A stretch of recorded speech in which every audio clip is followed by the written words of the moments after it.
South India shopping mall the wedding మంత్ర సరికొత్త wedding collection south India shopping mall. నమస్కారం, welcome to I dream. ధర్మ మార్గం with Vijitha కార్యక్రమానికి స్వాగతం.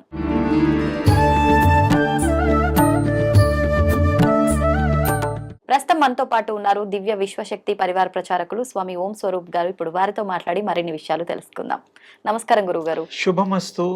విశ్వశక్తి స్వరూపులందరికీ కూడాను ఆయురారోగ్యమస్తు. శుభం. గురుగారు, శబ్ద బ్రహ్మ అంటూ ఉంటారు. అసలు ఏంటి శబ్ద బ్రహ్మ అంటే? వినడానికే కొత్తగా ఉంది. అంటే బ్రహ్మకి ఇది ఒక మరొక పేరా? అసలు ఏంటి అనేది కొంచెం అర్థం కాని పరిస్థితిలో ఉన్నట్టుగా అనిపిస్తుంది. దాని వివరణ ఇవ్వండి. శబ్ద బ్రహ్మ అంటే శబ్దము అంటే ఇప్పుడు మనం మాట్లాడేదన్నీ కూడా శబ్దం కిందకే వస్తుంది. సౌండ్ అంటాం ఇంగ్లీష్లో. అయితే శబ్దములోంచి ఈ యొక్క శక్తి పుట్టుగా, శక్తి ప్రసరణ, శక్తి వ్యాప్తి, తేజోమయతో కూడుకున్నటువంటి రూపము శబ్ద బ్రహ్మ. బ్రహ్మ అంటే మామూలుగా కూడా బ్రహ్మదేవుని కూడా మనం బ్రహ్మ అంటాము.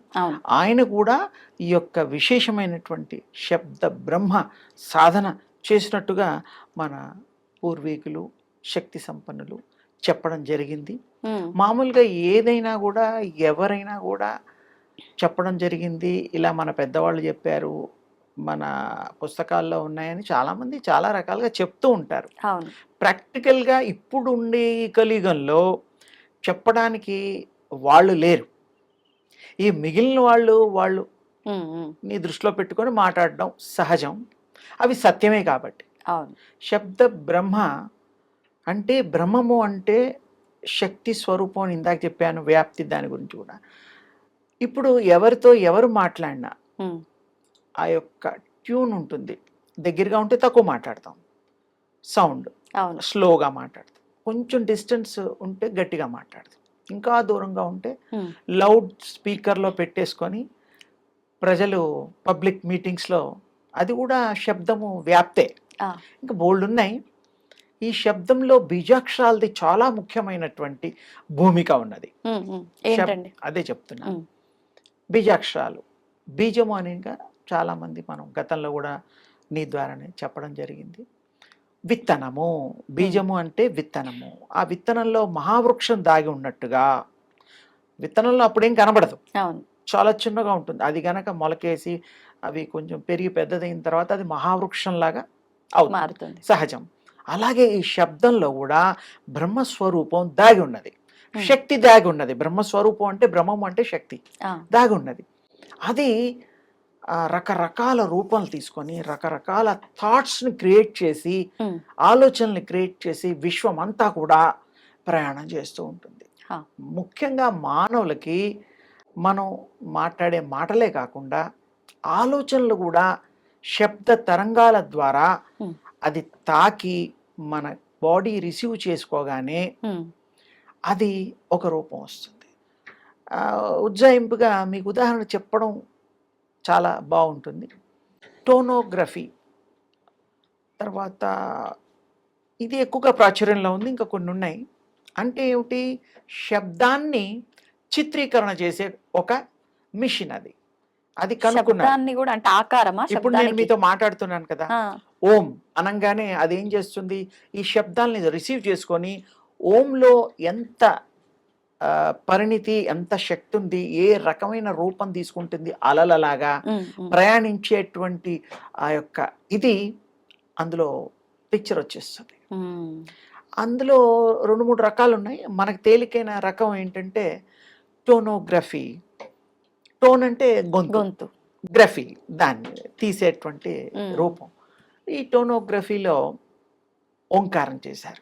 మంత్రాలు కొన్ని, శివాయ నమః, విష్ణు రూపాయ, అమ్మవారిది దుర్గా, ఇలాంటి పేర్లన్నీ కూడా చాలా శ్రమకు ఓర్చి ఆ దాంట్లో సాధనం సహాయంతో చేస్తే అవి శక్తులు, ఆ తరంగాలు, చక్కటి పదం తరంగాలు, ప్రవహించే తరంగాలు, అవి మనకి దాంట్లో ఇంత ఇంత అనేటువంటి నిడివిడి, దాని యొక్క శక్తికి సంబంధించిన క్యాల్కులేషన్స్తో అది మనకి విత్ రూపము, రూపాలు కూడా వస్తున్నాయి.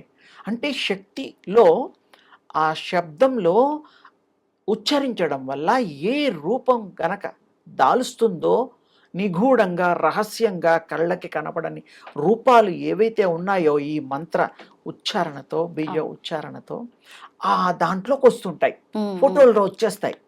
వినాయకుడు రావచ్చు, విష్ణువు రావచ్చు, శివుడు రావచ్చు, అమ్మవారు రావచ్చు. రకరకాల బీజాక్షర మంత్రాలతో ఉచ్చరించేటప్పుడు ఆ రూపాలు వస్తున్నాయి. చాలామంది సంతోషిస్తున్నారు. ఇవి బహిర్గంగా విదేశాల్లో కూడా ఆశ్చర్యపోతున్నారు.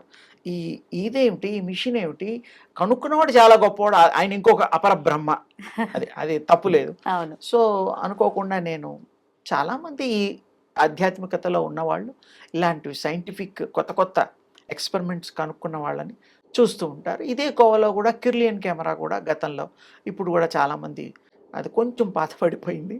కిర్లియన్ కెమెరా కూడా కిర్లియన్ అనేవాడు కనుక్కోవడం, ఆయన కూడా ఫోటోలు తీయడం, ఆ కెమెరాలతో మిమ్మల్ని నన్ను ఏదైనా సరే ఫోటో తీస్తే ఆరా వచ్చేస్తుంది.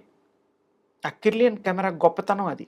గతంలో ఒక 20-25 ఏళ్ల క్రితం హైదరాబాదులో మంచి పెద్ద హోటల్స్లో 5,000, 10,000 3 days ఒక క్యాంప్ కండక్ట్ చేసి వర్క్షాప్స్ చేశారు. అప్పుడు నన్ను ఇన్వైట్ చేయడం జరిగింది. అంటే కొంచెం పాత వాళ్ళకి ఏమన్నా కాస్త చెప్తారని, కొంచెం వాళ్ళకు కూడా చెబితే ఇంక ఇతరులకు కూడా చెప్తే దాని గురించి ఎక్కువగా వ్యాప్తి చెందుతుంది అనేటువంటిది నేను మెద్రాస్లో కూడా అటెండ్ అయ్యాను. ఈ యొక్క కిర్లియన్ది ఈ టోనోగ్రఫీ కూడాను. It's wonderful subject. అదంతా అకల్టిజం కిందకే వస్తుంది. కంటికి కనబడని చూపించే రూపాలు. అయితే ఈ బీజాక్షరాలు ఉపాసన చేయడం వల్ల విశ్వంలో దాగి ప్రవహిస్తున్న అటువంటి పొంగి పారుతున్నటువంటి శక్తి పుంజాల్ని ఈ శబ్దం ద్వారా ట్యాప్ చేసి, అంటే బీజాక్షరాలు ఉపాసన చేయడం వల్ల ఆ బీజాల్లో ఉండే శక్తి దానికి కనెక్ట్ అయ్యి మీకు అనుసంధానం ఏర్పడి విశ్వంలో ఉండే శక్తిని మీరు గ్రహించడానికి ఇది మాధ్యమం అవుతుంది బీజాక్షరం. అలా గనక కంటిన్యూగా చేస్తే కొన్ని లక్షలో, కొన్ని రోజులో, లక్షల జపం అంటే లక్షల సంవత్సరాలు కాదు, అప్పుడు ఏమవుతుందంటే కనెక్ట్ అయిపోయిన తర్వాత పవర్ మీకు వస్తుంది. ఉచ్చరించే ఆ బీజాక్షరం వల్ల మీకు శక్తి వస్తుంది. మామూలుగా దీంట్లో ఒక విశేషం ఉన్నది. రోజుకి 24 గంటలు, సెకండ్లు గంటకి 3,600. మేమంతా ఇవన్నీ చేసేసి పెట్టాను నేను అందరికి ఈజీ అవ్వడం కోసం. ఒక రోజుకి 86,400 సెకండ్లు మీరు క్యాల్కులేట్ చేసి, మీ యొక్క సెల్ ఫోన్లో కూడా క్యాల్కులేటర్ ఉంటుంది, నేను చెప్పింది చూసుకోండి. 24 గంటలకి 86,400 సెకండ్లు. దీన్ని మేము కాన్స్టెంట్ రిమెంబరెన్స్లో ఎప్పుడు అదే ధ్యాసలో గనక ఉంటే ఆ స్త్రీ పురుషులు ఎవరైనా, అప్పుడు దానికి అటాచ్ అయిపోయి తొందరగా కాంటాక్ట్ ఏర్పడి కంటిన్యూటీ అయితే ఆ విశ్వంలోంచి వచ్చేటువంటి శక్తిని మీరు స్వీకరించేస్తారు సందేహం లేకుండా. అప్పుడు మీరు శక్తివంతులు అవుతారు, మీరే శక్తి స్వరూపులు అవుతారు. ఆ బీజాల యొక్క బీజ సంపదని మీరు మరి శరీరం అంతా. ఈ బీజాక్షర మంత్రాలు ఆడవారు కూడా చేయొచ్చా జపం? అంటే ఇప్పుడు ఒకప్పుడు ఆడవాళ్ళు కొన్ని చేయకూడదు అనేటువంటిది చెప్పారు. అవును, అది ఎందుకు చెప్పారు ఏమిటో దానికి అదొక పెద్ద వేదిక కావాలి. కానీ మానసికంగా ఆత్మతో గనక, ఆత్మ అంటే మానసికమే, అది మనకేమి ఇంకోటి కదా, హృదయంలో మిళుకుమంటూ ఉంటుంది హృదయ కుహరంలో, దాన్ని ఆత్మస్వరూపం, తేజోస్వరూపం. అయితే ఈ యొక్క బీజాక్ష సంపద పూర్వం నుండి ఉన్నది. దేవతలు కూడా ఈ బీజాక్షరాల్ని, వాటి యొక్క గొప్పతనాన్ని వారు గ్రహించి అనుభవించి చెప్పడం జరిగింది. మొత్తానికి విశ్వంలో ఈ యొక్క బీజాక్షర మహత్యం, శక్తి మనందరికీ తేలికపాటిగా, అది మననేతి మంత్ర, ఆ మంత్రాన్ని మనం మననం చేస్తే మంత్రంగా మారినట్టుగా ఈ బీజాక్షరాల్ని మనం ఇందాక చెప్పిన రోజుకి 24 గంటలకి 86,400 సెకండ్లు అయితే నిడివిడి ఉంటుందో, అలా ఒక మంత్రానికి, ఒక బీజాక్షరానికి 1,21,000 సంపుటి అంటే ఆ యొక్క కౌంట్ చేస్తే అది బేస్ అన్నమాట. ఆ తర్వాత చేసేదంతా యాడ్ అవుతుంది.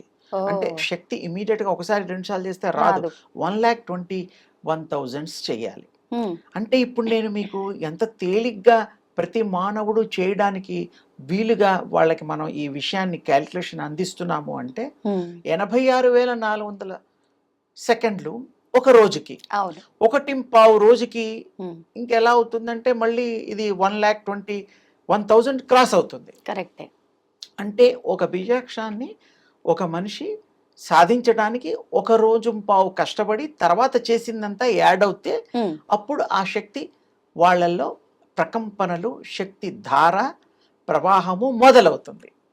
అది సిన్సియర్గా చేసి దాని మీద దృష్టి పెట్టి సగం పెట్టి సగం పెట్టకపోవడం అనేటువంటిది కూడా ఒకవేళ పొరపాటున జరిగినా ఉమ్, ఈ యొక్క శబ్దము కంటిన్యూగా పలకడం వల్ల అది వాళ్ళ కంట్రోల్లో లేనిది యూనివర్సిటీ అది హా, ఆటోమేటిక్గా ఆ శక్తి పెంపొందించి ఆ మనిషి యొక్క హృదయాంత నాళాల్లో 72,000 నాళ్ళు ఉన్నాయి మనకి. ఉమ్, ఉమ్, అవన్నీ కూడా ఉత్తేజపరుస్తూ షట్చక్రాలను కూడా యాక్టివేట్ చేస్తూ మనకి ఎంతో శక్తి మనకు అందిస్తుంది ఈ బీజాక్షరం.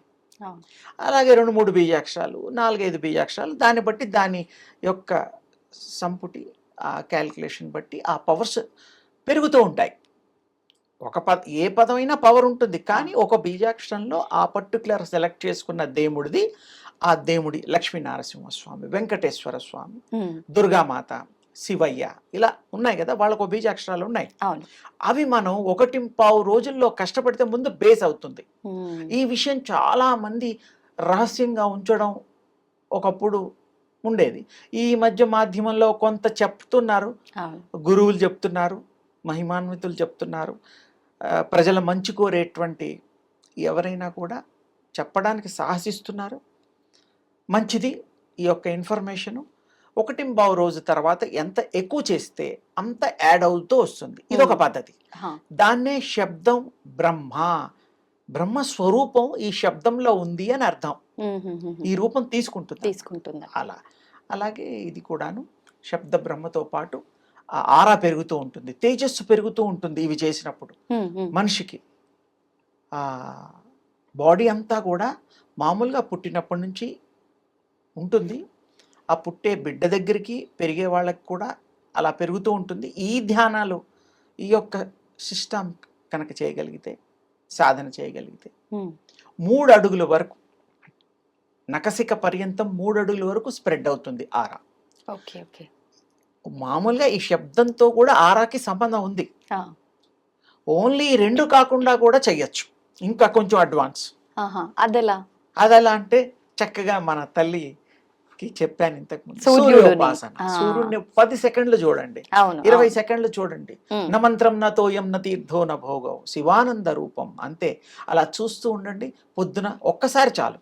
గతంలో చాలాసార్లు చెప్పాను, ఎంతో అవును. మంది ప్రాక్టీస్ చేస్తున్నారని అవును. కామెంట్స్లో పెడుతున్నారు. వాళ్ళందరికీ ఆ కంటిన్యూ చేయండి మనాలి. ఉమ్, తప్పకుండా వాళ్ళకి మంచి శక్తి లభిస్తుంది. ఇంకోటి ఈ టైంలో చెప్పడానికి గుర్తొచ్చింది కాబట్టి, ఉమ్, చాలామంది ఏవో ప్రశ్నలు అడుగుతూ ఉన్నారు. అవును అవును ప్రతి ప్రశ్నకి నేను వీడియోల ద్వారా, మీ ద్వారా, మా విజయమ్మ తల్లి ద్వారా జవాబులు చెప్తాను. మీరు కలవడానికి కానీ, ప్రత్యేకంగా మాట్లాడడానికి కానీ ఏమీ పెట్టుకోకండి. ఉమ్, నాకు మొత్తం అటు ఇటు చాలా కార్యక్రమాలు ఉంటూ ఉంటాయి. మీ అందరికి కూడా నేను చక్కగా ఈ ముఖంగా, ఐ డ్రీమ్ ముఖంగా, మా విజయమ్మ తల్లి ముఖంగా మీ డౌట్స్ అన్నీ చాలా వరకు క్లియర్ చేయడానికి ప్రయత్నం చేస్తాను. మీకు తేలిగా ప్రాక్టీసెస్ చేయండి. తప్పకుండా అభ్యాసం కూసు విద్యలాగా ప్రతిదీ సాధన చేస్తే సాధించలేనిదంటూ ఈ ప్రపంచంలో లేదు కాబట్టి తప్పకుండా మీకు శుభం, జయం. తర్వాత ఈ శబ్ద బ్రహ్మ యొక్క శక్తిని కూడా మీరు పొందుతారు. ప్రాక్టీస్ చేసి చూడండి, అనుభవించండి, మీ అనుభవాలు తెలియపరచండి.